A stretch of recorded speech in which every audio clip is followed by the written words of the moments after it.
پھر اللہ تعالیٰ نے یہ کیسے فرما دیا کہ تمام بادشاہی صرف اس کے لیے اس کے ہاتھ میں ہے؟ یہاں ایک سوال یہ پیدا ہوتا ہے، دنیا میں بادشاہ تو بہت ہے.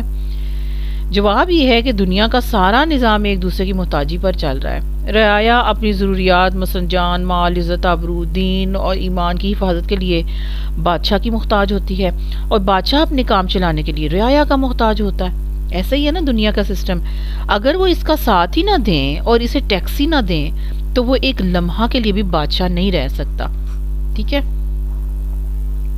سورہ زخرف میں بھی یہی نقطہ بیان کیا گیا تھا آیت نمبر 32 میں، تاکہ ان کا بعض کو تابع بنا لے. اللہ تعالیٰ نے اس لیے دنیا کے اندر بادشاہی اور محتاجی پیدا کی ہے.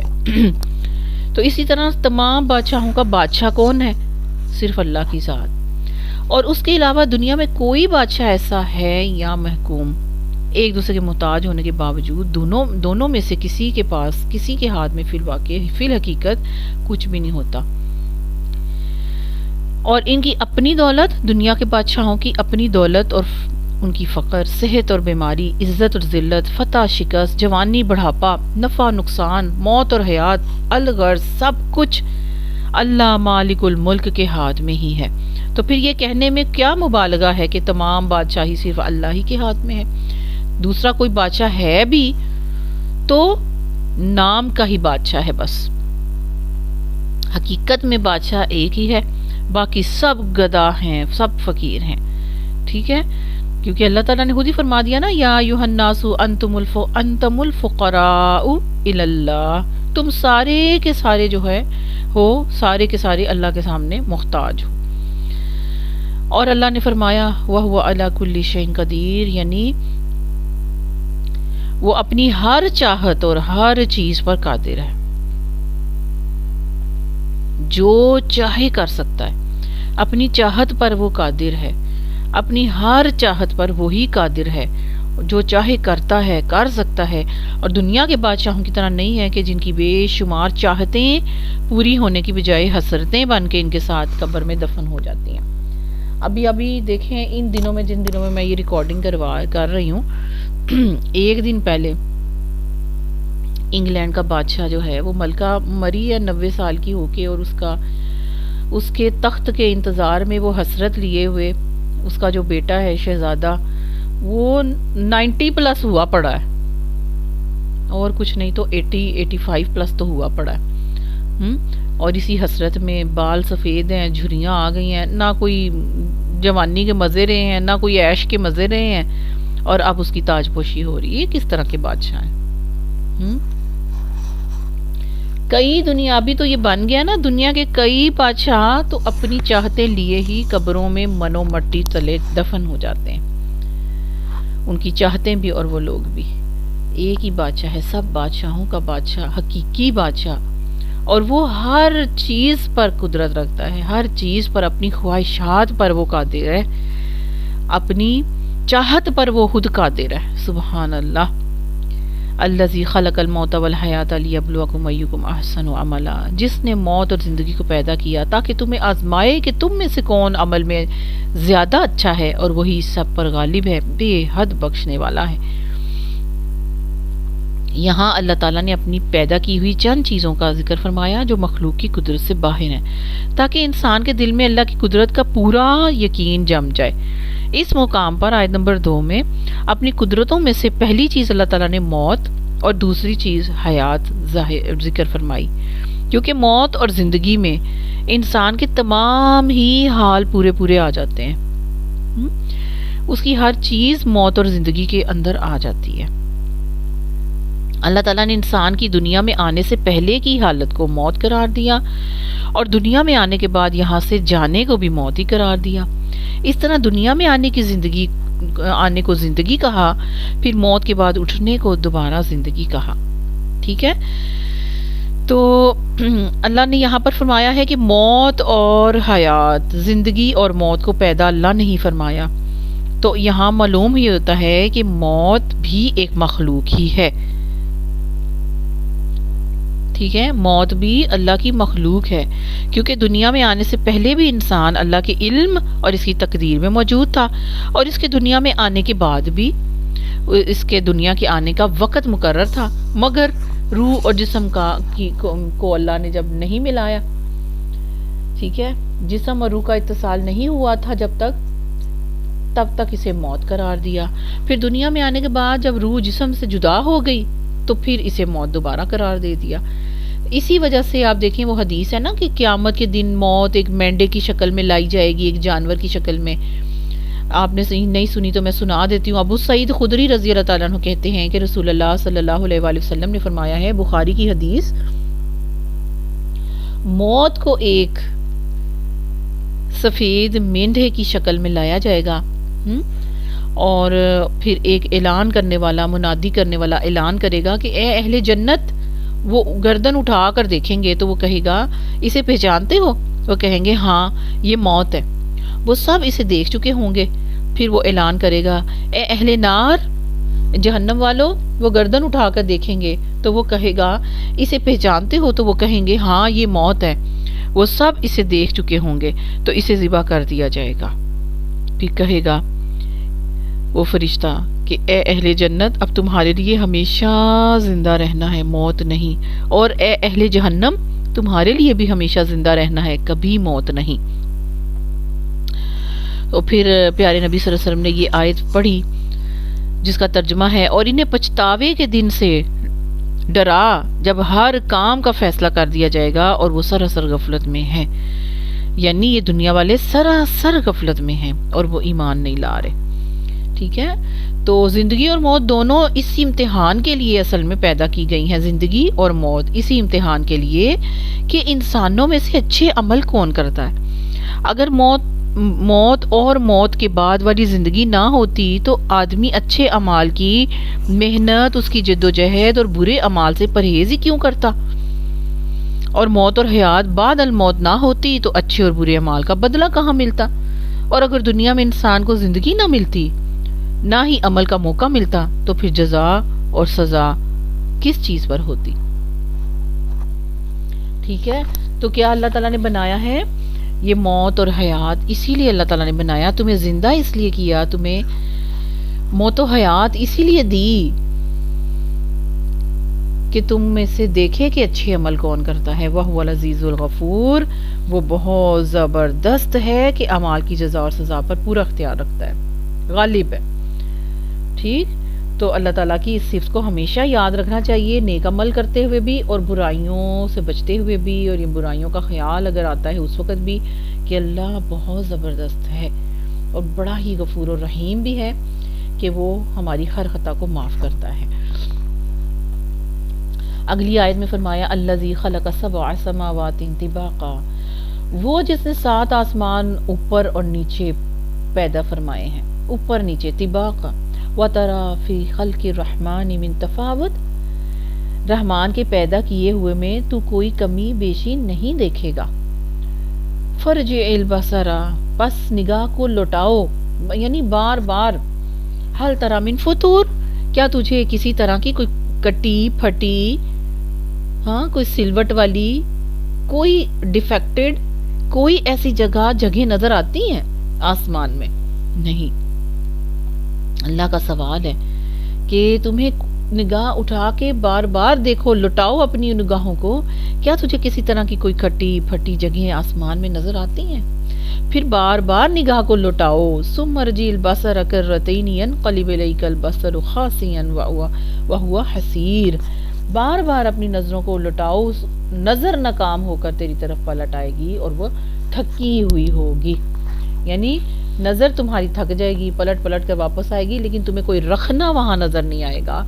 وہ آسمان اوپر نیچے بنے ہوئے ایسے شاندار، اتنے مضبوط کہ وہاں تمہیں کسی قسم کی کوئی سلوٹ نہیں نظر آئے گی، کہیں کوئی خلا نہیں نظر آ رہا، کہیں کوئی اللہ اکبر اونچ نیچ، کہیں کوئی خرابی نظر نہیں آئے گی، تمہاری نظریں تھک جائیں گی۔ وَلَقَدْ زَيَّنَّا السَّمَاءَ الدُّنْيَا بِمَصَابِيحَ وَجَعَلْنَاهَا رَجُومًا لِلشَّيَاطِينِ، اور بلا شبہ یقیناً ہم نے قریب کے آسمانوں کو چراغوں کے ساتھ زینت بخشی ہے، یعنی آسمان دنیا کو، اور ہم نے انہیں شیطانوں کو مارنے کے آلے بھی بنایا، اور ہم نے ان کے لیے بھڑکتی ہوئی آگ کا عذاب تیار کر رکھا ہے، شیاطین کے لیے۔ ہم اور خاص ان لوگوں کے لیے جنہوں نے اپنے رب کا انکار کیا جہنم کا عذاب ہے اور وہ بہت برا ٹھکانہ ہے۔ آیت نمبر 6 میں اللہ تعالیٰ فرماتے ہیں کہ پہلی 5 آیات میں اللہ تعالیٰ نے جو توحید اور قیامت کے دلائل بیان کر دیے ہیں نا، وہ کافی ہیں سمجھنے کے لیے۔ اب ان لوگوں کا انجام ذکر ہو رہا ہے جنہوں نے اکیلے ایک واحد اللہ کو ماننے سے انکار کیا، کہ ان کے لیے پھر جہنم کا عذاب ہے۔ ٹھیک ہے، للذین کفروا، یہ آیا خبر پہلے آنے کی وجہ سے ترجمہ ہوا، خاص ان لوگوں کے لیے کیا گیا ہے یہاں پر ترجمہ، کہ خاص ان لوگوں کے لیے جہنم، جنہوں نے رب کا انکار کیا ہے نا، ایک ہونے کا، جہنم کا عذاب ان کے لیے تیار ہے، بہت برا ٹھکانہ ہے، استغفر اللہ۔ آیت نمبر 7 میں اللہ فرماتے ہیں اذا القوا فیہا سمعوا لہا شہیقا وہی تفور تکاد تمیز من الغیظ کلما القی فیہا فوج سألہم خزنتها الم یأتکم نذیر۔ جب وہ اس میں ڈالے جائیں گے اور اس کے لیے گدھے کے زور سے چیخنے جیسی آواز سنیں گے اور وہ جوش مار رہی ہوگی، قریب ہی ہوگی کہ غصے سے وہ پھٹ جائے۔ تکاد تمیز من الغیظ، جب بھی کوئی گروہ اس میں ڈالا جائے گا جہنمیوں کا، اس کے نگران اس سے پوچھیں گے الم یأتکم نذیر، کیا تمہارے پاس کوئی ڈرانے والا نہیں آیا تھا؟ آیت نمبر 6، 7، 8 ہاں، اور 9 کو بھی ساتھ ملا لیجئے۔ کہیں گے، وہ کہیں گے کیوں نہیں، بلا قد جاءنا نذیر فکذبنا وقلنا ما نزل اللہ من شیء ان انتم الا فی ضلال کبیر۔ وہ کہیں گے کیوں نہیں، آئے تھے، یقیناً ہمارے پاس ڈرانے والا آیا تو ہم نے جھٹلا دیا اور ہم نے کہا کہ اللہ نے کوئی چیز نہیں اتاری، تم تو ایک بڑی گمراہی میں پڑے ہوئے ہو۔ تو یہ ان کا جواب ہوگا، وہ اپنے آپ کو خود گواہی یہ دے رہے ہوں گے کہ ہم نے یہ خطا کی، ہمارے پاس تو ڈرانے والے آئے تھے، بتانے والے آئے تھے، ہمارے پاس آخری نبی کی نام بھی پہنچا تھا، ان کا فرمان بھی پہنچا تھا، ان کا کلام بھی پہنچا تھا، قرآن کے بارے میں بھی ہم نے سنا تھا، واعظ و نصیحت کرنے والے بھی آئے تھے، یعنی ہر ٹائپ کے لوگ اس کے اندر آ جائیں گے۔ منکرین حق بھی اس کے اندر ہوں گے، بالکل ٹوٹلی انکار کرنے والے، مشرک، اہل کتاب، مسلمان بھی اس طبقے میں آ جائیں گے جنہوں نے کہ اللہ تعالیٰ کی پکار کی طرف لگانے والے لوگوں کو، علماء حق کو، ان کی مانی نہیں، ان کا انکار کیا یا اپنے عمل سے انکار کر ڈالا۔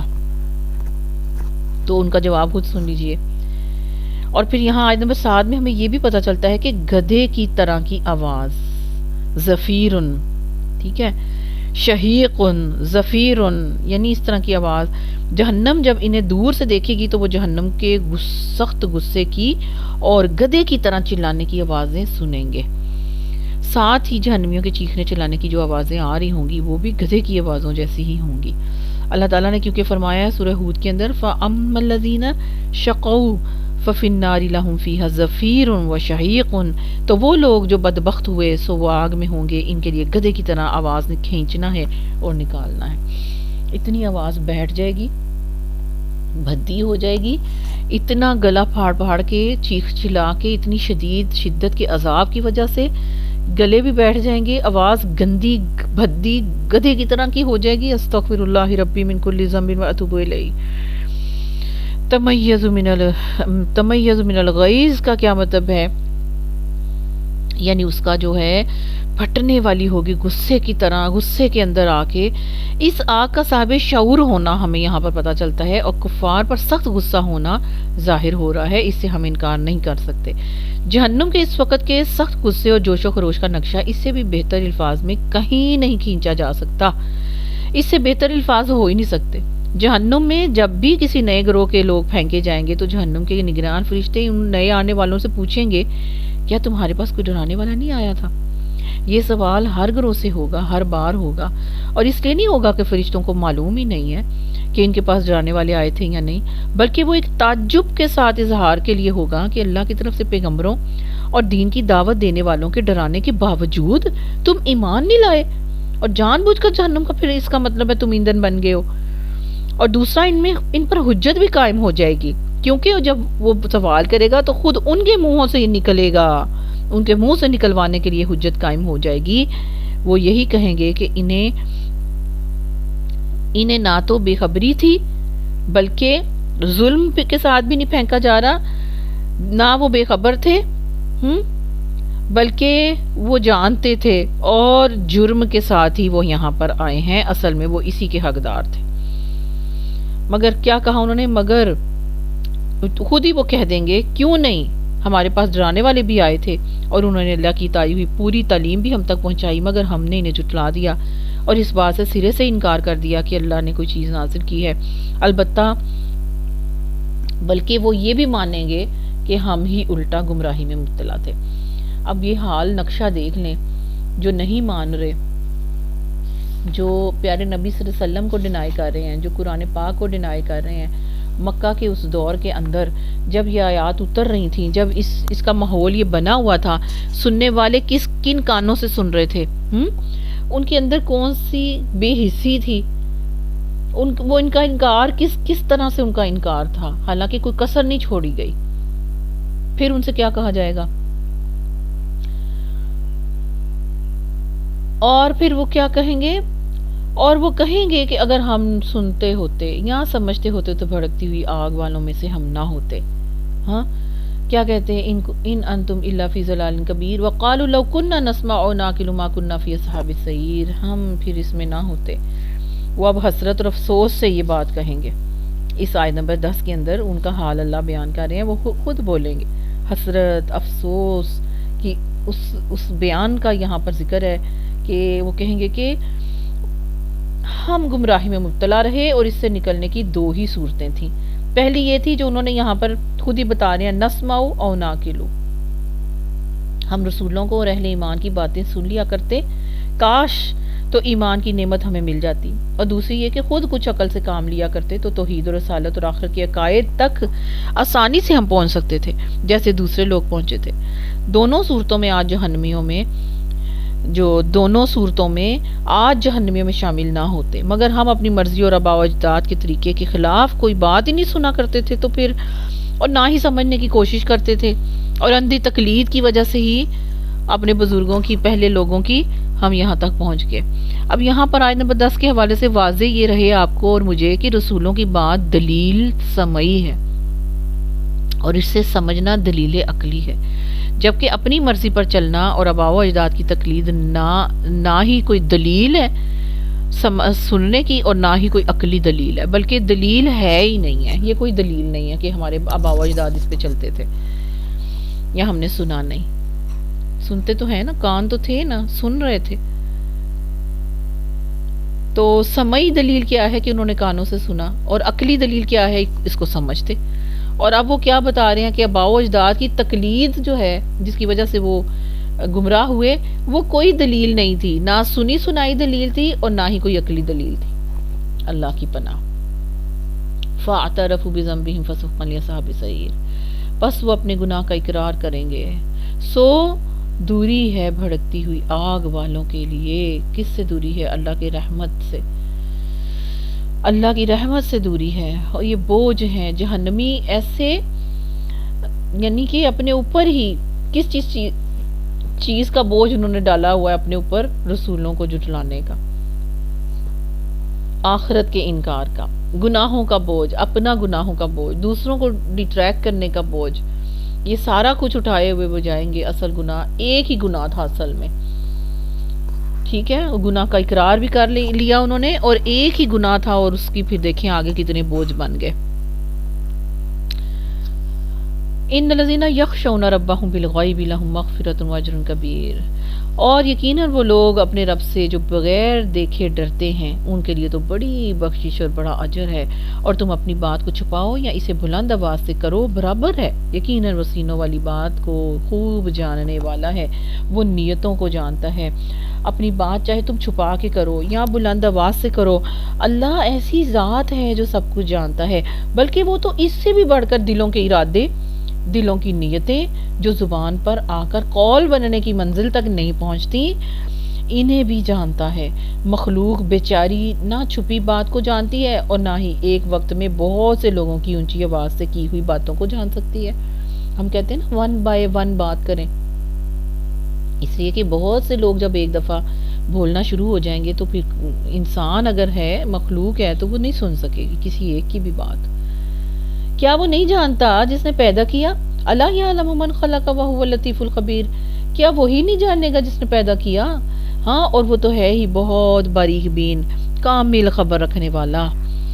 اللہ تعالیٰ باریک بین ہے، اللہ تعالیٰ بہت حساسیت کے ساتھ مجھے اور آپ کو دیکھتا ہے، ہمارے ارادوں کو دیکھتا ہے، ہمارے دل کا خالق، ہمارے دل کے اندر چھپی ہوئی چیزوں کا بھی خالق ہے، زبان کا خالق ہے، اور اس سے ادا ہونے والے جو اقوال ہیں، جو ورڈز ہیں، ان کا بھی خالق ہے۔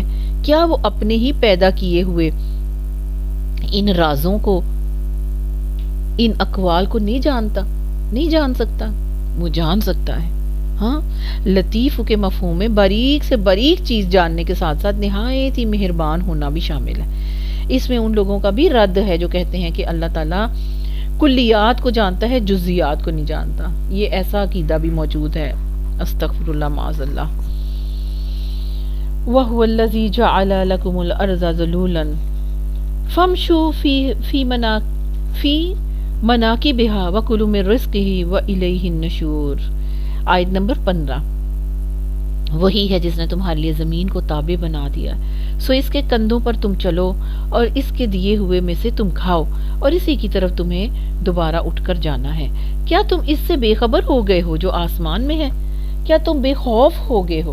اَأَمِنْتُم مَّن فِي السَّمَاءِ أَن يَخْسِفَ بِكُمُ الْأَرْضَ، کیا تم اس سے بے خوف ہو گئے ہو جو آسمان میں ہے؟ یہ دیکھیں نا، اب اللہ کہاں ہے؟ اللہ آسمان میں ہے، خود ہی بتا رہا ہے، جس کا معنی بلندی ہے۔ اَأَمِنْتُم مَّن فِي السَّمَاءِ، جس کا معنی بلندی ہے۔ ہر وہ چیز جو اوپر ہو اس کو سماء کہہ لیتے ہیں۔ تو یہاں سے ہمیں یہ پتہ چلتا ہے کہ رسول اللہ صلی اللہ علیہ وسلم نے فرمایا، معاویہ بن حکم سلمہ رضی اللہ تعالیٰ عنہ نے فرمایا ہے، رسول اللہ صلی اللہ علیہ وسلم نے اپنی ایک لونڈی کے متعلق پوچھا کہ کیا میں اسے آزاد کر دوں؟ آپ صلی اللہ علیہ وسلم نے فرمایا کہ اسے میرے پاس لے کے آؤ۔ میں اسے آپ کے پاس لے کر آیا تو آپ نے پوچھا، آئین اللہ، اللہ کہاں ہے؟ اس نے کہا فی السماء، آسمان میں۔ آپ صلی اللہ علیہ وسلم نے فرمایا، من انا، میں کون ہوں؟ اس نے کہا انت رسول اللہ، آپ اللہ کے رسول ہیں صلی اللہ علیہ وسلم۔ آپ صلی اللہ علیہ وسلم نے فرمایا کہ اسے آزاد کر دو، یہ مومنہ ہے۔ تو تمام سلف صالحین کا یہی عقیدہ ہے۔ بعد کے لوگ جو یونانی فلسفے سے متاثر ہو گئے، انہوں نے اللہ کی صفت یعنی اوپر ہونے کی صفت کو انکار کر دیا۔ کسی نے کہا وہ لا مکان ہے، کسی نے کہا وہ ہر جگہ ہے، اور قرآن و حدیث کی صاف نصوص کی تعویل کی۔ بعض لوگ تو یہاں تک پہنچ گئے کہ اللہ تعالیٰ کے متعلق یہ سوال کرنا ہی کفر ہے کہ اللہ کہاں ہے۔ انہوں نے یہ خیال نہ کیا کہ یہ سوال تو خود رسول اللہ صلی اللہ علیہ وسلم نے ہی کیا ہے، اور اس کا جواب میں بھی اللہ تعالیٰ کے آسمانوں پر ہونے کے عقیدے کو آپ نے ایمان قرار دیا ہے۔ ٹھیک ہے، تو آپ دیکھیں کہ کیا نعوذ باللہ یہ فتویٰ رسول اللہ صلی اللہ علیہ وسلم پر بھی لگایا جائے گا؟ ہاں، کہ اللہ معاذ اللہ، کہ یہ سوال کرنا کہ اللہ کہاں ہے کفر، یہ سوال کرنا ہی کفر ہے، اللہ کی پناہ۔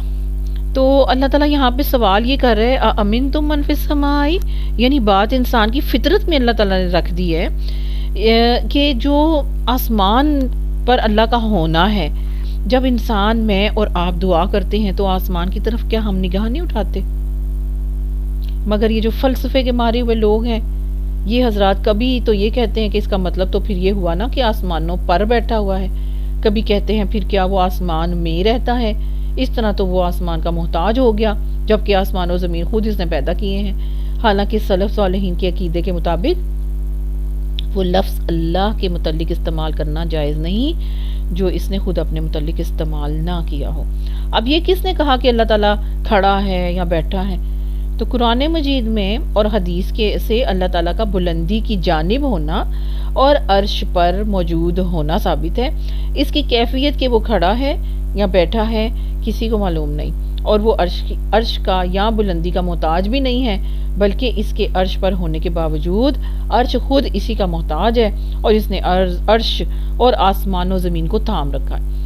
مخلوق میں کئی چیزیں ہیں جو اوپر ہیں، مگر ان کے نیچے کی چیزیں اپنے قیام میں ان کی محتاج ہیں۔ اللہ تعالیٰ کی مثال تو اس سے بھی بہت بلند ہے، مومن جب بھی اللہ کا تصور کرتا ہے یا اس سے دعا کرتا ہے یا اس کا دھیان جاتا ہے تو اسے یقین یہی ہوتا ہے کہ اس کا پروردگار آسمانوں کے اوپر عرش پر ہے اور اپنے رب سے تعلق جوڑنے میں کوئی الجھن نہیں اس کو ہوتی. اور یہ جو طویلوں میں پھنس جاتے ہیں، پھنسے ہوئے جو لوگ ہیں، یہ فیصلہ ہی نہیں کر پاتے کہ ان کا رب کہاں ہے جس کی طرف وہ توجہ کریں. وہ لامکاں کے چکروں میں سے نکل ہی نہیں پاتے. تو اسلام سمجھ لیجئے کہ فطری اور سادہ عقائد کو چھوڑ کر فلسفی بھول بھلیاں اختیار کرنے کا یہی انجام ہے. اسلام کے فطری اور سادہ عقائد کو چھوڑ کر اس طرح کے فلسفی کی بھول بھلیوں کو اختیار کرنے کا بس پھر یہی انجام ہے کہ ان کو پتہ ہی نہیں ہوتا کہ کس طرف رخ کرنا ہے، رب کہاں ہے. اللہ اکبر. کیا تم کیا تم اس سے بے خوف ہوگے ہو جو آسمانوں میں ہے اور وہ تمہیں زمین میں دھنسا دے تو اچانک وہ حرکت کرنے لگے. ہاں، یعنی کہ تم اللہ تعالیٰ کی قدرتیں ہیں، اللہ تعالیٰ سے تم بے خوف ہو گئے ہو.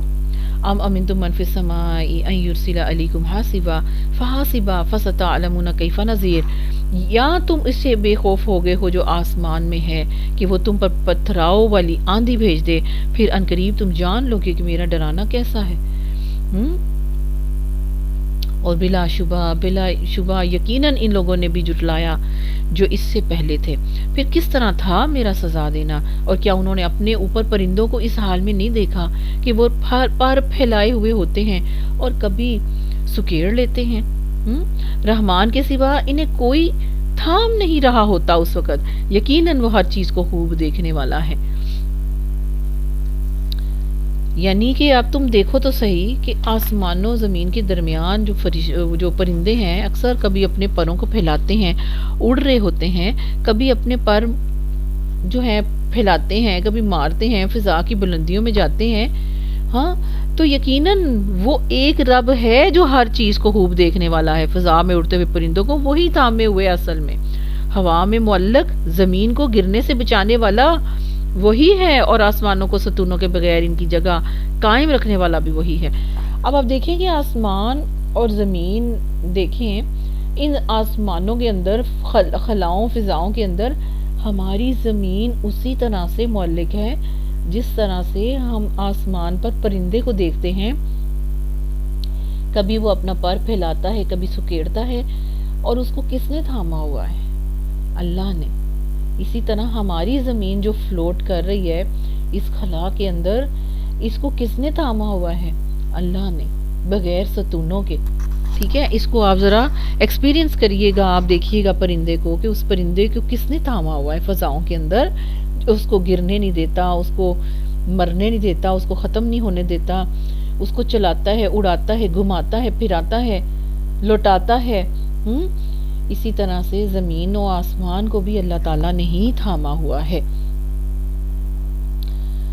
سبحان اللہ، وہی اس کی دیکھ بھال کر رہا ہے مسلسل. اس ساری کائنات کی ہر چیز کی نگرانی اور دیکھ بھال وہی کر رہا ہے، وہی اسے تھامے ہوا ہے.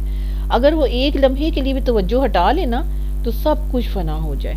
میری اور آپ کی زمین ہلنے لگے، ڈولنے لگے، اور اتنی تیزی سے یہ چکر کاٹنے لگے کہ اس کے اوپر کوئی زیرو باقی زندہ نہ بچے. تو کس نے اس کو تھام رکھا ہے؟ کس نے اس کو انتظام میں ڈھالا ہوا ہے؟ کس نے اس کو اتنا آرگنائز کیا ہوا ہے ایک قاعدے کے اندر، ایک قانون کے اندر؟ کس نے اس کو باندھ رکھا ہے؟ کون اس کی نگرانی کر رہا ہے؟ وہ ایک واحد ذات جس نے اس کو پیدا کیا. سبحان اللہ و بحمدہ. اللہ اکبر.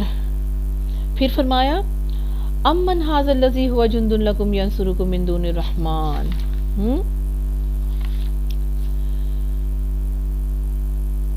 ان الکافرون الا فی غرور. آیت نمبر 20 کے اندر اللہ تعالیٰ کیا فرما رہے ہیں؟ یا کون ہے وہ جو تمہارا لشکر ہو، تمہاری جو مدد کرے رحمان کے مقابلے میں؟ کافر دھوکے کے سوا کسی کھاتے میں نہیں ہے. یعنی ان کو صرف دھوکہ ہی لگ رہا ہے اور وہ کسی کھاتے میں نہیں، وہ درست بھی نہیں، وہ حق پر بھی نہیں. جو وہ انکار کر رہے ہیں محض دھوکہ کھا رہے ہیں، اور جس میں شیطان نے انہیں مبتلا کر رکھا ہے. یا وہ کون ہے جو تمہیں رزق دے اگر وہ اپنا رزق روک لے، بلکہ وہ سرکشی اور بدکنے پر اڑے ہوئے ہیں، یعنی اپنی ہٹ دھرمی نہیں چھوڑ رہے. یہاں پر ہمیں صاف پتہ چل رہا ہے جو کہ ان کے کرتوت ہیں جو مکہ والے کر رہے تھے اس مقابلے میں. افمن یمشی مکبا علی وجہہ اہدی امن یمشی سویا علی صراط مستقیم.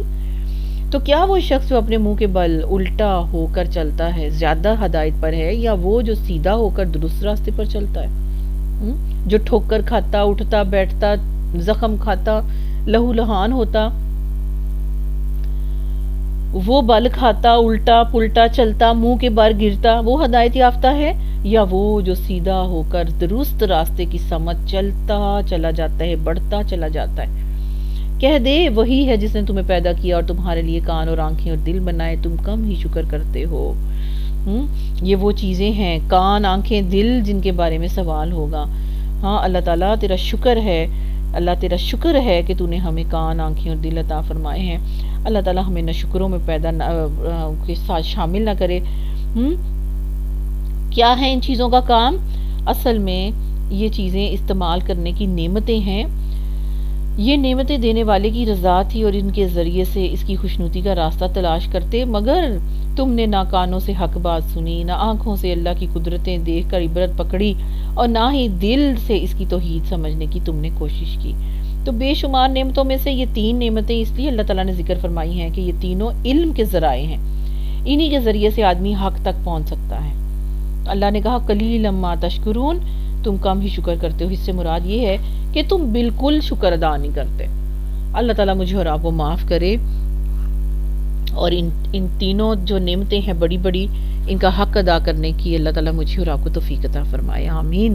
آیت نمبر 24 میں اللہ کہہ رہے ہیں قُلْ هُوَ الَّذِي ذَرَأَكُمْ فِي الْأَرْضِ وَإِلَيْهِ تُحْشَرُونَ. کہہ دے وہی ہے جس نے تمہیں زمین میں پھیلایا اور تم اس کی طرف اکٹھے کیے جاؤ گے. اور وہ کہتے ہیں یہ وعدہ کب پورا ہوگا اگر تم سچے ہو. کہہ دے یہ علم تو اللہ ہی کے پاس ہے اور میں تو بس ایک کھلا ڈرانے والا ہوں. بس جب وہ اس کو قریب دیکھیں گے تو ان لوگوں کے چہرے بگڑ جائیں گے جنہوں نے انکار کیا، اور کہا جائے گا کہ یہی ہے وہ جو تم مانگا کرتے تھے. کہہ دے کیا تم نے دیکھا اگر اللہ مجھے اور ان کو جو میرے ساتھ ہیں ہلاک ہی کر دے یا ہم پر رحم فرمائے تو کون ہے جو کافروں کو دردناک عذاب سے پناہ دے گا؟ چلو ہمارے ساتھ تو جو اللہ کرے، ہاں اپنی تمام تر کوششوں کو ناکام ہوتے ہوئے دیکھ کر اس امید پر ہم جی رہے تھے کہ کبھی نہ کبھی زمانے کی گردش جو ہے ان کا کام تمام کر دے گی. تو یہ جن کا خیال تھا کفار کا، ان سے مخاطب ہو کے یہ کہہ دیجئے کہ اگر مجھے اور میرے ساتھیوں کو اللہ ہلاک ہی کرنا چاہے یا ہم پر رحم کرے تو تمہیں اس سے کیا غرض ہے کہ ہم ہلاک ہوں یا ہم پہ اللہ رحم کرے؟ تم اپنی فکر کرو کہ کفر کے نتیجے میں جو عذاب علیم تمہیں آنے والا ہے تم اس کی ذکر کرو، اس کا فکر کرو. تمہیں اس سے کون بچائے گا آخر؟ تم ہمارے غم میں نہ گھلو.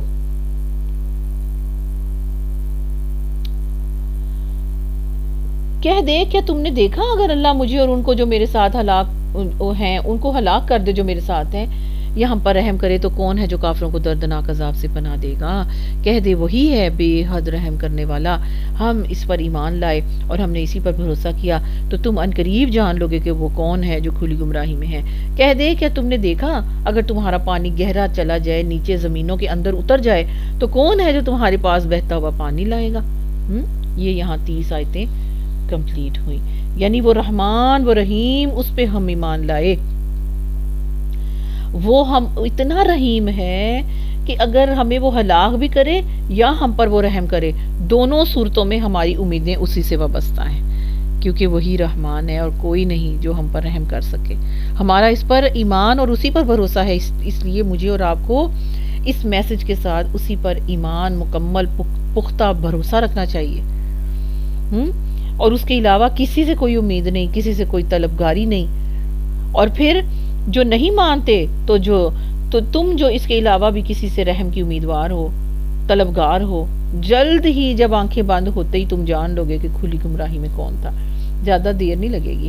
اب دیکھیں نا کہ یہ علم بہت قریب ہے، اتنا قریب ہے جتنی موت کسی کے قریب ہے، کہ کون حق پہ ہے اور کون باطل ہے، کون حق پہ ہے کون باطل ہے. یہ علم صرف اتنا ہی دور ہے جتنی کہ کسی ایک فرد کی موت دور ہے. اللہ اکبر. اور ایک عجیب ہی واقعہ ہے یہاں پر کہ اللہ تعالیٰ کہتے ہیں کہ پانی گہرا چلا جائے تو کون پانی لا کے دے گا تمہیں. اس آیت سے تعلق رکھنے والا ایک عجیب واقعہ صاحب کشاف نے ذکر کیا ہے کہ ایک ملحد کے پاس یہ آیت پڑھی گئی تو اس نے کہا کہ اگر وہ پانی گہرا چلا جائے تو کسیاں اور بیلچے اسے نکال لائیں گے، تو اس کی آنکھوں کا پانی ہی خشک ہو گیا. یہ اصل واقعہ. اللہ تعالیٰ ہمیں اپنی اور اپنی آیات کی گستاخی سے اپنی پناہ میں رکھے ہمیشہ، آمین. پچھلی آیات میں فرمایا تھا اللہ تعالیٰ نے کہ اگر اللہ تعالیٰ اپنا رزق روک لے اور بارش نہ برسائے تو کون ہے جو تمہیں بارش لا کے دے. قحط کے وقت اپنے خداؤں کی بے بسی تو تم دیکھ ہی چکے ہو مکہ والوں. اب حکم ہوتا ہے کہ ان سے پوچھو ذرا مکہ والوں سے اس وقت کہ یہی پانی جس پر تمہاری زندگی کا دار و مدار ہے اگر گہرا ہو جائے اور تمہاری پہنچ سے ہی دور چلا جائے تو کون ہے جو بہتا ہوا پانی تمہارے پاس لے آئے. ظاہر ہے اس کا جواب یہی ہے کہ اللہ کے علاوہ کوئی اس کی قوت نہیں رکھتا. اللہ مجھے اور آپ کو سمجھنے کی توفیق عطا فرمائے، آمین ثم آمین. اگلی صورت ہے صورت قلم. شروع اللہ کے نام سے جو بڑا مہربان اور نہایت رحم کرنے والا ہے. نون، قسم ہے قلم کی اور اس کی جو وہ لکھے. سبحان اللہ. القلم سے مراد لوح محفوظ پر لکھنے والا قلم بھی ہو سکتا ہے جس کی قسم اٹھائی گئی ہے. ابن عباس رضی اللہ تعالیٰ عنہما سے روایت ہے کہ رسول اللہ صلی اللہ علیہ وسلم نے فرمایا ہے سب سے پہلی چیز جو اللہ تعالیٰ نے پیدا فرمائی وہ قلم ہے، اور اسے حکم دیا اللہ تعالیٰ نے کہ ہر وہ چیز لکھ دو جو آئندہ ہوگی. یہ حدیث ترمذی کے اندر، ابو داؤد، مسند احمد کے اندر بھی عبادہ بن صامت رضی اللہ تعالیٰ عنہ سے مروی ہے. اور وہ قلم بھی مراد ہو سکتی ہے جس سے لوگ لکھتے ہیں. لفظ عام ہی ہے، ٹھیک ہے، اس لیے اسے کسی ایک قلم کے ساتھ خاص نہیں کیا جا سکتا. اور جو فرمایا وما یسترون میں لوح محفوظ میں لکھے ہوئے آسمانی صحیفے، قرآن مجید اور ابتدائی خلق سے لکھی ہوئی تمام کائنات کی تقدیر بھی شامل ہے. انسان یا فرشتے جو کچھ لکھتے ہیں وہ سب کچھ اس کے اندر شامل ہے. ما انت بنعمت ربک بمجنون، کہ تو اپنے رب کی نعمت سے ہرگز دیوانہ نہیں ہے. یہ جواب آ رہے ہیں جو انہوں نے پیارے نبی صلی اللہ علیہ وسلم پر بہتان گھڑے. آپ اپنے رب کی نعمت سے ہرگز دیوانے نہیں، اور بے شک تیرے لیے یقیناً ایسا اجر ہے جو منقطع ہونے والا نہیں، اور بلا شبہ یقیناً تو بڑے خلق پر ہے، تو بڑے ہی خلق عظیم پر فائز ہے. بس جلد ہی تو دیکھ لے گا اور وہ بھی دیکھ لیں گے کہ تم میں سے کون فتنے میں ڈالا ہوا ہے. اللہ اکبر. بِأَيِّكُمُ الْمَفْتُونَ، کون فتنے میں ڈالا ہوا ہے. یعنی وہ سارے طریقے، وہ ساری باتیں، وہ سارے حربے وہ جو کر رہے ہیں اور نہیں مان کے دے رہے، بس عن قریب پتہ چل جائے گا. اور یہ بڑی عن قریب کہاں پتہ چلا؟ جب جانی دشمن فوج در فوج آپ پر ایمان لا کر آپ کے جانثار دوست بن گئے. یہ انہوں نے جان ہی لیا. جلد ہی سے مراد وہ مواقع بھی ہیں جن میں رسول اللہ صلی اللہ علیہ وسلم کے مختلف طریقوں سے مدد کی گئی، اور پھر بہت سی مخالف پارٹیاں جو ہیں پیارے نبی صلی اللہ علیہ وسلم کی جانثار دوست بن گئیں، اور جو مخالف رہے وہ بدر میں، احد میں، خندق اور فتح مکہ وغیرہ پر جو ہیں وہ مرے اور ذلیل و خوار بھی ہوئے. اور تمام جزیرہ عرب پر اسلام کی حکومت بھی قائم ہو گئی. یہ تو بہت جلد اللہ تعالیٰ نے ان کو دکھا دیا. پھر قیامت تک آپ کی امت کے ہاتھوں ہونے والی فتوحات اور اسلام کی سربلندی بھی واضح ہے کہ پاگل کون تھا، کون فتنے میں تھا. اس کے علاوہ جلد ہی سے مراد قیامت کا دن بھی ہے جب رسول اللہ صلی اللہ علیہ وسلم مقام محمود پر انشاءاللہ تشریف فرما ہوں گے. آپ کے ہاتھ میں حمد کا جھنڈا ہوگا، اور جب آپ حوض پر اپنے امتیوں کو پانی پلا رہے ہوں گے، اور جب آپ کو جھٹلانے والے مجرم جہنم کی طرف دھکیلے جا رہے ہوں گے، تب آپ بھی دیکھ لیں گے اور وہ بھی کہ دیوانہ کون ہے. آج جو دیوانہ کہہ رہے ہیں. یقیناً تیرا رب ہی زیادہ جاننے والا ہے اس کو جو اس کی راہ سے بھٹک گیا ہے، اور وہی زیادہ جاننے والا ہے ان کو جو سیدھی راہ پر ہیں.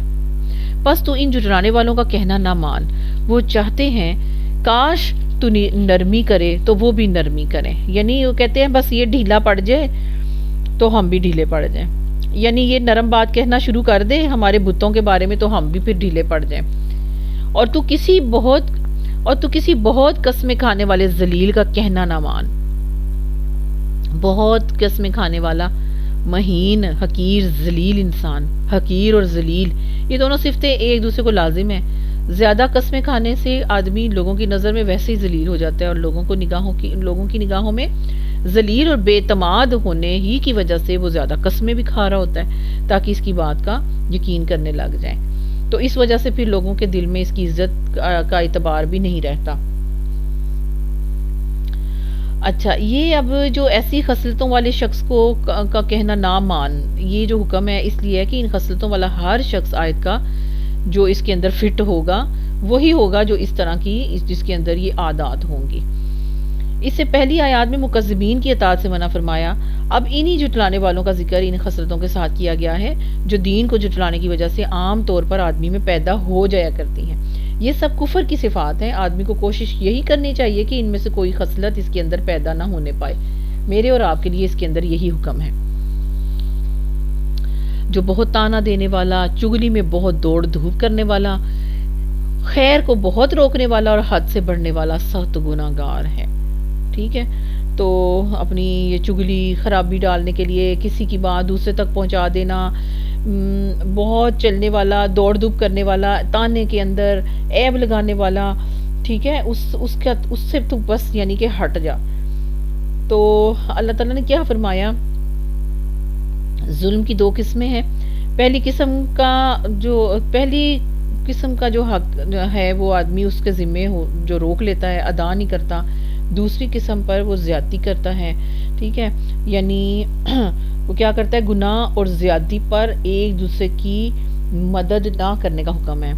تو یہاں پر یہی آیا کہ جو بہت تانا دینے والا، چگلی میں دوڑ دھوپ کرنے والا ہے، خیر کو بہت روکنے والا ہے، حد سے بڑھنے والا اور سخت گناہ گار ہے، بہت قسمیں کھانے والا، ذلیل ہے، اس کا کہا نہ مان۔ پھر فرمایا نمبر 13 میں سخت مزاج ہے، اس کے علاوہ بدنام بھی ہے۔ سخت مزاج ہے اور زیادتی کرنے والا ہے، زیادتی کرنے والے کا ساتھ بھی دینے والا ہے۔ اور سخت مزاج کس طرح ہے کہ سختی سے، یعنی جو کسی قوم سے نہ ہو مگر اس میں سے اس کے ہونے کا دعویٰ کرے۔ جو لفظ آیا نا زنیم، زنیم ایک لفظ آیا ہے، اس کی دو معنی ہے۔ ایک یہ کہ جو کسی قوم سے نہ ہو، کسی نسل سے نہ ہو مگر اس میں سے ہونے کا دعویٰ کر بیٹھے۔ دوسرا معنی لئیم، جو کمینگی اور شرارت میں مشہور ہو، بدنام زمانہ، ٹھیک ہے۔ تو یعنی کہ اتنا اس کا نام نہیں یہاں پر لکھا جانا ضروری بھی نہیں ہے، اور یہ اس کے لیے جو ہے بولا گیا پیارے نبی صلی اللہ علیہ وآلہ وسلم کے وقت میں، ان کے زمانہ میں، کہ جو بول رہا تھا نا وہ سب کے سامنے ظاہر تھا، وہ چھپا ہوا نہیں تھا، اس کے عام باتیں ہی اس طرح تھی اور وہ ایسے ہی ذلیل و خوار تھا، اور وہی نبی پاک صلی اللہ علیہ وسلم کے دشمنوں کے اندر سے سب سے زیادہ بدنام تھا۔ اور آج اس کے اندر جو اللہ معاف کرے جو سیٹ ہوگا اسی کو یہ آیت مخاطب ہے، اس لیے کہ وہ مال اور بیٹوں والا ہے، مال اور بیٹوں والا ہے۔ دوسرا معنی یہ ہے کہ محض اس نے دوسروں کی کہانیاں کہہ کر اس لیے جھٹلایا ہے پیارے نبی صلی اللہ علیہ وسلم کو کہ وہ مال اور بیٹوں والے نہیں تھے، اور اگر ہم اسے مال اور بیٹے عطا نہ کرتے ایسے متکبر شخص کو، تو ایسا تکبر اور ایسی سرکشی بھی وہ اختیار ہی نہ کرتا۔ تو وہ اسی طرح ہے، اس کی مال اور اس کی بیٹوں کی کثرت جو ہے اس کی سرکشی کا باعث بنی۔ جب اس پر ہماری آیات پڑھی جاتی ہیں تو کہتا ہے کہ پہلے لوگوں کی کہانیاں ہیں، یعنی ایسے مذاق ٹھٹوں میں باتوں میں اڑا دیتا ہے اس بات کو، ان آیات کو، پہلے لوگوں کی کہانیاں ہیں، جلد ہی ہم اسے مطلب کہ اس کی جو ناک ہے اس کے اوپر داغ لگائیں گے۔ یقیناً ہم نے انہیں آزمایا ہے جیسے ہم نے باغ والوں کو آزمایا جب انہوں نے قسم کھائی کہ صبح ہوتے ہوتے اس کا پھل ہم ضرور ہی توڑ لیں گے۔ اہل مکہ کو اللہ تعالیٰ نے اپنی بے شمار نعمتوں سے نوازا ہوا تھا۔ آیت نمبر 17 کے حوالے سے تمام لوگ حج کے لیے ان کے پاس ہی آتے تھے، اپنی ضروریات ان سے گاہے بگاہے مانگتے تھے، گاہک بنتے بھی رہتے تھے۔ وہ جہاں جاتے اہل حرم ہونے کی وجہ سے انہیں کچھ بھی نہیں کہا جاتا تھا، ہر قسم کا میوہ ان کے شہر میں پہنچ جاتا تھا، ان کی تجارت خوب چمکتی تھی، نہایت ہی مالدار، مکمل امن کی نعمت سے یہ ان کے پاس موجود تھی۔ ان نعمتوں کے ساتھ اللہ تعالیٰ نے ان پر یہ انعام کیا تھا کہ ان میں آخری رسول صلی اللہ علیہ وسلم بھی مبعوث فرمائے، مگر جو سب سے بڑی نعمت تھی اس کی انہوں نے ناقدری کر دی، بلکہ جھٹلا ہی دیا۔ تو اللہ تعالیٰ نے ان پر پھر بھوک اور خوف کا عذاب بھی مسلط کیا پیارے نبی صلی اللہ علیہ وسلم کے ہوتے ہوئے، جو کہتا آیا۔ تو رسول اللہ صلی اللہ علیہ وسلم کے مدینے چلے جانے کے بعد قریش نے آپ کے ساتھ جو جنگوں کا سلسلہ شروع کر دیا، جس سے وہ بھی غیر محفوظ ہو گئے اور ان کی تجارت بھی برباد ہو گئی۔ رسول اللہ صلی اللہ علیہ وسلم کی بد دعا سے ان پر قحط بھی مسلط ہوا، یہاں تک کہ وہ مردار کھانے پر مجبور ہو گئے تھے۔ تو اللہ تعالیٰ نے کیا فرمایا کہ اس طرح سے ہم نے باغ والوں کو بھی آزمایا، جب انہوں نے قسم کھائی تھی کہ ہم جا کے تو ان کو اس کے شاندار باغ کے اندر سے سارا کچھ لیں گے اور ہماری تجارت بڑی چلے گی۔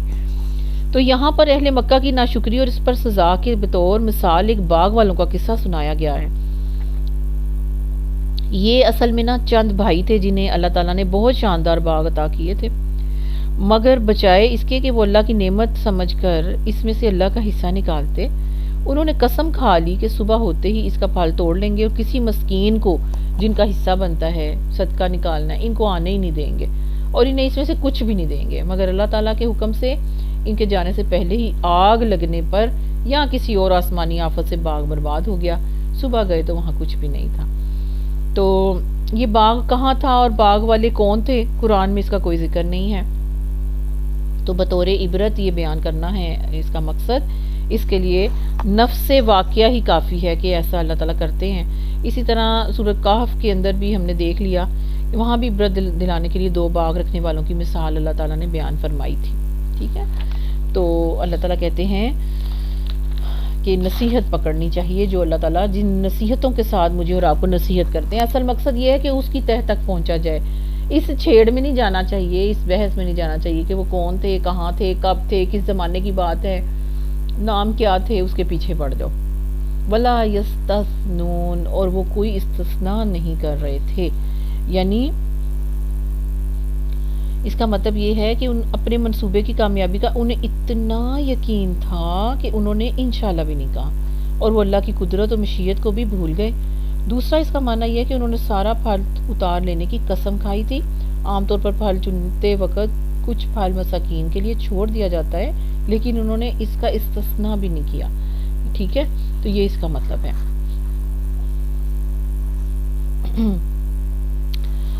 آگے فرمایا ہے آیت نمبر 19 میں، فَطَافَ عَلَيْهَا طَائِفٌ مِّن رَبِّكَ وَهُمْ نَائِمُونَ فَأَصْبَحَتْ كَالصَّرِيمِ، پس اس پر تیرے رب کی طرف سے ایک اچانک عذاب پھر گیا جبکہ وہ سوئے ہوئے تھے، تو صبح کو وہ باغ کٹی ہوئی کھیتی کی طرح ہو گیا۔ پھر انہوں نے صبح ہوتے ہی ایک دوسرے کو آواز دی کہ صبح صبح اپنے کھیت پر جا پہنچو اگر تم پھل توڑنے والے ہو، یعنی رات کے اندر ہی وہ بد نیت ہو کے سوئے تھے نا پلان کر کے، تو اللہ تعالیٰ نے راتوں رات ان کے باغوں کو اجاڑ کے جلا کے ختم کر دیا۔ اور پھر صبح صبح انہوں نے کہا کہ چپکے چپکے سورج نکلنے سے پہلے اندھیرے کے اندر ہی نکلو، چنانچہ وہ چل پڑے اور چپکے چپکے آپس میں باتیں کرتے جاتے تھے کہ آج اس باغ میں تمہارے پاس کوئی مسکین ہرگز نہ داخل ہو۔ اور وہ صبح سویرے پختہ ارادے کے ساتھ اس حال میں نکلے کہ اپنے خیال میں پھل توڑنے پر بالکل قادر تھے۔ پس جب انہوں نے اسے دیکھا باغ کو تو انہوں نے کہا کہ بلا شبہ ہم یقیناً راستہ بھول گئے ہیں۔ پھر ان کو جب ریئلائز ہوا، اگلی آیت میں 27 نے کہا بلکہ ہم تو بد نصیب ہیں۔ ان میں سے بہتر نے کہا، اس میں سے جو کچھ بہتر شخص تھا اس نے کہا کیا میں نے تم سے یہ نہیں کہا تھا کہ تم تسبیح کیوں نہیں کرتے، اللہ کو یاد کیوں نہیں کرتے؟ الم اقل لکم لولا تسبحون، انہوں نے کہا ہمارا رب پاک ہے، بلا شبہ ہم ہی ظالم تھے۔ قالوا سبحان ربنا انا کنا ظالمین، ہم ہی ظالم تھے۔ تو ہر جو ظالم ہے نا اپنے وہ بعد میں اینڈ پہ مانتا ہے، لیکن اس وقت پھر کوئی فائدہ نہیں ہوتا۔ پھر ان کا ایک دوسرے کی طرف متوجہ ہوا، آپس میں ملامت کرنے لگے، تمہاری وجہ ہے، تمہاری، یعنی جھگڑا ہو گیا۔ انہوں نے کہا ہائے ہماری ہلاکت، یقیناً ہم ہی حد سے بڑے ہوئے تھے، امید ہے کہ ہمارا رب ہمیں اس کے بدلے میں اس سے بہتر عطا فرمائے گا، یقیناً ہم اپنے رب ہی کی طرف راغب ہونے والے ہیں۔ اس طرح ہوتا ہے عذاب، اور یقیناً آخرت کا عذاب کہیں بڑا ہے، کاش وہ جانتے ہوتے۔ کیا مطلب ہے کہ ان واقعات سے اہل مکہ کو یاد دلایا جا رہا ہے کہ نعمت کی ناشکری پر عذاب اس طرح ہوا کرتا ہے جس طرح باغ والوں پر آیا، اور آخرت کا عذاب تو اس سے بھی زیادہ بڑا ہے، کہیں بڑا ہے، کیونکہ دنیا کے عذاب کے بعد تو پھر توبہ استغفار کی گنجائش موجود ہے نا، وہ راغب ہو گئے، لکھا ہے وہ اپنے رب کی طرف راغب ہو گئے، پھر ظاہر سی بات ہے اللہ تعالیٰ نے معافی بھی ان کو دے دی۔ لیکن جو دنیا میں بھی اللہ کی طرف راغب نہیں ہوتا اور اسی حال میں مر جائے، دنیا میں تو توبہ استغفار کی گنجائش ہے، مگر آخرت میں توبہ استغفار کی کوئی گنجائش نہیں، جیسا کہ اس باغ والوں نے توبہ کی اور توبہ کے بعد عذاب سے ہونے والے نقصان کی تلافی کی بھی امید کی جا سکتی ہے، جیسے کہ میں اور آپ سمجھ رہے ہیں، ہاں ہم اچھی طرح سے سمجھ سکتے ہیں۔ پھر آگے آیت نمبر 35 میں فرمایا اِنَّا لِلْمُتَّقِينَ عِنْدَ رَبِّهِمْ جَنَّاتٍ نعیم، بلا شبہ ڈرنے والوں کے لیے ان کے رب کے ہاں نعمت والے باغات ہیں۔ تو کیا ہم فرما برداروں کو جرم کرنے والوں کی طرح کر دیں؟ کیا ہے تمہیں، تم کیسے فیصلے کرتے ہو؟ یعنی کہ ہم فرما برداروں کو جرم کرنے والوں کی طرح ہی کر دیں؟ کیسے فیصلے تم کرتے ہو؟ کیا ہو گیا ہے تمہیں؟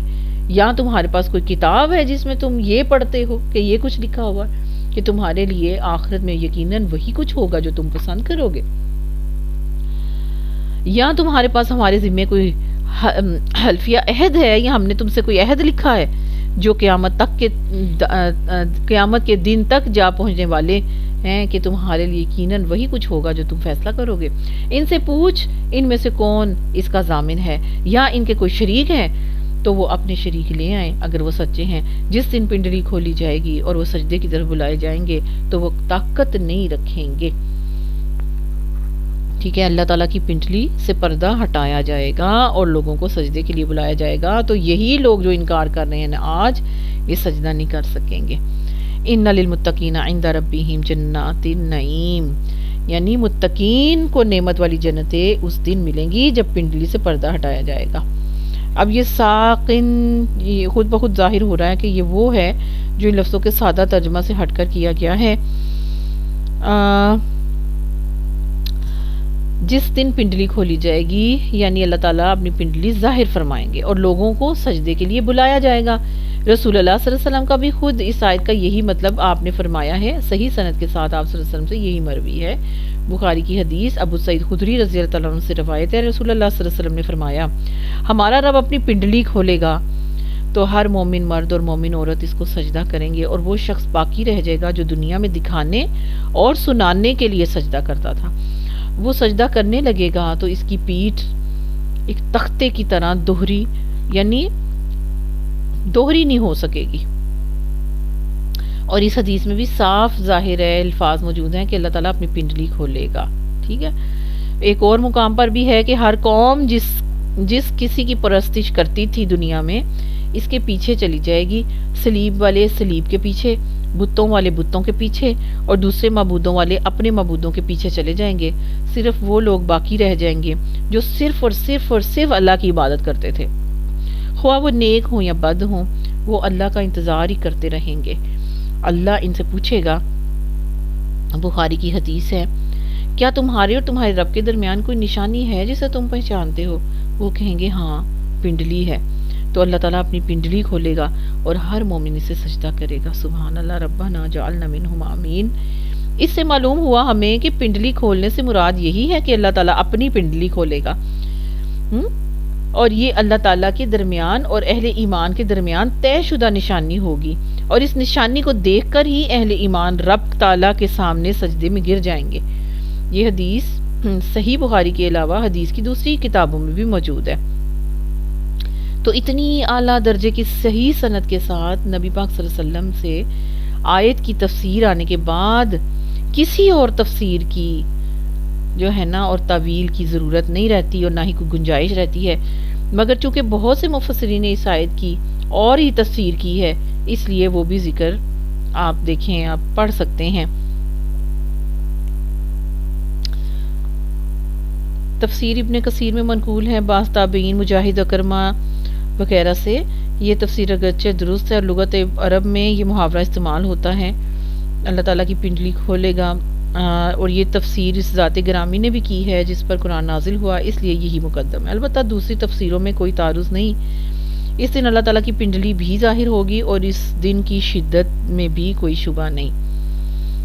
خود ابن عباس رضی اللہ تعالیٰ عنہما نے اللہ تعالیٰ کی پنڈلی ظاہر ہونے کا کبھی بھی انکار نہیں فرمایا، اور نہ ہی دیگر صحابہ کرام میں سے کسی نے اس کا انکار کیا جو اللہ تعالیٰ کے متعلق اس سلسلے میں قرآن اور حدیث میں آئے ہیں الفاظ۔ ٹھیک ہے، میرا خیال ہے اتنا کافی ہے۔ وہ سجدے کی طرف بلائے جائیں گے تو وہ طاقت نہیں رکھیں گے، ان کی نگاہیں نیچی ہوں گی، ذلت انہیں گھیرے ہوئے ہوگی، حالانکہ انہیں سجدے کی طرف دنیا میں بلایا جاتا تھا جبکہ وہ صحیح سالم تھے۔ اب آپ دیکھ لیں کہ نماز کتنی ضروری ہے، اللہ کو سجدہ کرنا کتنا ضروری ہے، اللہ کے سامنے جھکنا اس دنیا میں کتنا ضروری ہے۔ بس چھوڑ مجھے اور اس کو جو اس بات کو جٹلاتا ہے، ہم ضرور انہیں آہستہ آہستہ ہلاکت کی طرف اس طرح لے جائیں گے کہ انہیں وہ نہیں جانیں گے، اور میں انہیں مہلت دوں گا، یقیناً میری خفیہ تدبیر بہت مضبوط ہے۔ یا تو ان سے کوئی مزدوری طلب کرتا ہے کہ وہ تاوان سے بوجھل ہیں، یا ان کے پاس غیب کا علم ہے تو وہ لکھتے جاتے ہیں۔ بس اپنے رب کے فیصلے تک آپ صبر کیجئے، مچھلی والے کی طرح نہ ہو جائیے جب اس نے پکارا اس حال میں کہ وہ غم سے بھرا ہوا تھا۔ اگر یہ نہ ہوتا کہ اسے اس کے رب کی نعمت نے سنبھال لیا نہ ہوتا، یقیناً وہ چٹیل زمین پر اس حال میں پھینکا جاتا کہ وہ مذمت کیا ہوا ہوتا۔ پھر اس کے رب نے اسے چن لیا، بس اسے نیکوں میں شامل کر دیا، اور وہ لوگ جنہوں نے کفر کیا یقیناً قریب ہی ہے کہ انہیں اپنی نظروں سے گھور گھور کر ضرور ہی پھسلا دیں جب وہ ذکر کو سنتے ہیں اور کہتے ہیں کہ یقیناً تو دیوانہ ہے، حالانکہ وہ تمام جہانوں کے لیے نصیحت کے علاوہ کچھ بھی نہیں ہے۔ اگلی سورت ہے سورت حاقہ۔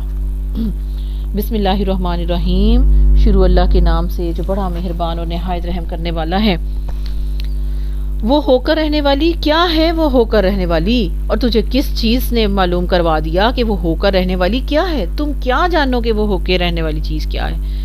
سمود اور عاد نے اس کھٹکھٹانے والی قیامت کو جھٹلا دیا، سو جو سمود تھے وہ تو حد سے بڑی ہوئی آواز کے ساتھ ہلاک کر دیے گئے، اور جو عاد تھے وہ سخت ٹھنڈی تند ہوا آندھی کے ساتھ ہلاک کر دیے گئے جو قابو سے باہر ہونے والی تھی۔ اس نے اسے ان پر 7 راتیں اور 8 دن مسلسل چلائے رکھا، سو تو ان لوگوں کو اس طرح زمین پر گرے ہوئے دیکھے گا جیسے وہ گری ہوئی کھجوروں کے تنے ہوں۔ تو کیا تو ان کا کوئی بھی باقی رہنے والا دیکھتا ہے؟ اور فرعون نے اور اس سے پہلے لوگوں نے اور الٹ جانے والی بستیوں نے گناہ کا ارتکاب کیا، بس انہوں نے اپنے رب کے رسول کی نافرمانی کی تو اس نے انہیں ایک سخت گرفت میں پکڑ لیا۔ بلا شبہ ہم ہی جب پانی حد سے تجاوز کر گیا تمہیں کشتی میں سوار کیا۔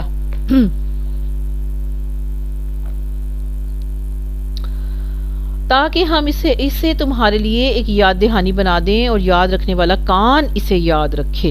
بس جب سور میں پھونکا جائے گا، ایک بار ہی پھونکنا، اور زمین اور پہاڑوں کو اٹھایا جائے گا، پس دونوں ٹکرا دیے جائیں گے، ایک بار ہی ٹکرا دینا تو اس دن ہونے والی ہو جائے گی۔ استغفر اللہ ربی، یعنی وہ قیامت جو ہے وہ آئے گی، اور اس کے آنے کا یہ ہے صورت، یہ اس کا قیامت کا چہرہ ہوگا۔ اس طریقے سے قیامت جو ہے وہ برپا ہوگی، آسمان و زمین کو اٹھایا جائے گا اور ایک ہی دفعہ میں ان کو آپس میں مارا جائے گا اور ہلاک کر دیا جائے گا۔ کیسے؟ پھر سنیں، پھر جب ایک دفعہ سور میں پھونک مار دی جائے گی اور زمین اور پہاڑوں کو اٹھا کر ایک ہی چوٹ میں ریزہ ریزہ کر دیا جائے گا، اس روز وہ ہونے والا واقعہ پیش آ جائے گا۔ اس دن آسمان پھٹے گا اور اس کی بندش ڈھیلی ہو جائے گی، فرشتے اس کے اطراف اور جوانب میں ہوں گے، اور 8 فرشتے اس روز تیرے رب کا عرش اپنے اوپر اٹھائے ہوئے ہوں گے۔ وہ دن ہوگا جب تم لوگ پیش کیے جاؤ گے، تمہارا کوئی راز بھی چھپا ہوا نہیں رہ جائے گا۔ اس وقت جس کا نامہ اعمال اس کے سیدھے ہاتھ میں دیا جائے گا، وہ کہے گا، لو دیکھو، پڑھو میرا نامہ اعمال، میں سمجھتا تھا کہ مجھے ضرور اپنا حساب ملنے ہی والا ہے۔ بس وہ دل پسند عیش میں ہوگا، جنت میں، عالی مقام جنت میں، جس کے پھلوں کے گچھے جھکے پڑ رہے ہوں گے۔ ایسے لوگوں سے کہا جائے گا، مزے سے کھاؤ اور پیو اپنے ان اعمال کے بدلے میں جو تم نے گزرے ہوئے دنوں میں کیے۔ سبحان اللہ۔ اور جس کا نامہ اعمال اس کے بائیں ہاتھ میں دیا جائے گا، وہ کہے گا، کاش میرا نامہ اعمال مجھے نہ دیا گیا ہوتا اور میں نہ جانتا کہ میرا حساب کیا ہے۔ کاش میری وہی موت جو دنیا میں آئی تھی فیصلہ کن ہوتی. آج میرا مال میرے کچھ کام نہ آیا، میرا سارا اقتدار ختم ہو گیا. حکم ہوگا پکڑو اسے اور اس کی گردن میں توق ڈال دو، پھر اسے جہنم میں جھونک دو، پھر اس کو 70 ہاتھ لمبی زنجیر کے اندر جکڑ دو. یہ نال اللہ بزرگ و برتر پر ایمان لاتا تھا اکیلے پر، اور نہ مسکین کو کھانا کھلانے کی ترغیب دیتا تھا. لہٰذا آج نہ یہاں اس کا کوئی یار غم خوار ہے، نہ ہی زخموں کے دھومن کے سوا اس کے لیے کوئی کھانا، جسے خطاکاروں کے سوا کوئی نہیں کھاتا. بس نہیں، میں قسم کھاتا ہوں ان چیزوں کی بھی جو تم دیکھتے ہو، اور ان کی بھی جنہیں تم نہیں دیکھتے. یہ ایک رسول کریم کا قول ہے، کسی شاعر کا قول نہیں ہے. تم لوگ کم ہی ایمان لاتے ہو، اور نہ یہ کاہن کا قول ہے، لوگ کم ہی غور کرتے ہو. یہ رب العالمین کی طرف سے نازل ہوا ہے، اور اگر اس نبی نے خود گھڑ کر کوئی بات ہماری طرف منسوب کی ہوتی تو ہم اس کا دایاں ہاتھ پکڑ لیتے اور اس کی رگے گردن کاٹ ڈالتے. پھر تم میں سے کوئی ہمیں اس کام سے روکنے والا نہیں ہوتا. در حقیقت یہ پرہیزگار لوگوں کے لیے ایک نصیحت ہے، اور ہم جانتے ہیں کہ تم میں سے کچھ لوگ جھٹلانے والے ہیں. ایسے کافروں کے لیے یقیناً یہ موجب حسرت ہے، اور یہ بالکل یقینی ہے. اے نبی صلی اللہ علیہ وسلم، اپنے رب عظیم کے نام کی تسبیح کرو. سبحان اللہ. سورۃ المعارج. قیامت اور آخرت، دوزخ، جنت کی خبروں کا جو مذاق اڑایا کرتے تھے کفار، ان کو اللہ تعالیٰ نے اس صورت میں وارننگ دی ہے. رسول اللہ صلی اللہ علیہ وسلم کو جو چیلنج دیتے تھے کہ اگر تم سچے ہو اور تمہیں جھٹلا کر ہم عذاب کے جہنم کے مستحق ہو چکے ہیں تو تم قیامت کیوں نہیں لے آتے، صرف ہمیں ڈراتے کیوں ہو؟ تو اس کا جواب ہے